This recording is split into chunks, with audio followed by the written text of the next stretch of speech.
চাকরি বাঁচানোর জন্য দাড়ি কাটা যাবে কি? দাড়ি রাখা সকল নবী রাসূলগণের সুন্নাহ। চার মাযহাবের ইমামের মতে এক মুষ্টি পরিমাণ দাড়ি রাখা ওয়াজিব। মুহাম্মদ সাল্লাল্লাহু আলাইহি ওয়াসাল্লাম বলেছেন, তোমরা মুছ ছোট করো এবং দাড়ি লম্বা করো। সহিহ মুসলিম।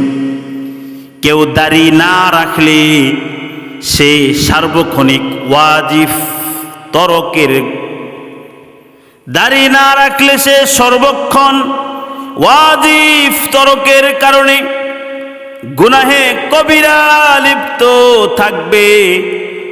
অগণিত হাদিসে নবী করিম সাল্লাল্লাহু আলাইহি ওয়াসাল্লাম নবী ও রাসূলগণদের আমল এবং সাহাবায়ে কেরামের আমল দ্বারা কেবলমাত্র একক সুস্পষ্ট যে দাড়ি রাখা প্রতিটি মুসলমানের জন্য ওয়াজিব এবং দাড়ির পরিমাণ এক মুষ্টি রাখা, এর চেয়ে কম রাখা মাকরুহে তাহরিমি।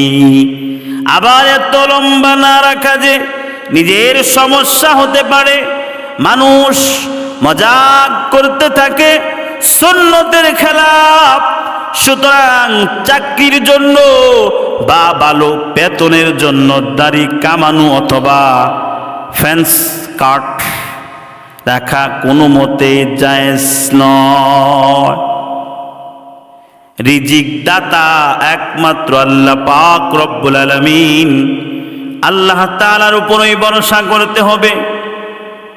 আল্লাহ তাআলার উপর ভরসা রাখা এবং তার হুকুম মোতাবেক জীবন যাপন একজন মুসলমানের কর্তব্য এবং রাসূল সাল্লাল্লাহু আলাইহি ওয়াসাল্লামের তরিকা অনুযায়ী চলা প্রতিটি মুসলমানের জীবন যাপন করা আবশ্যক।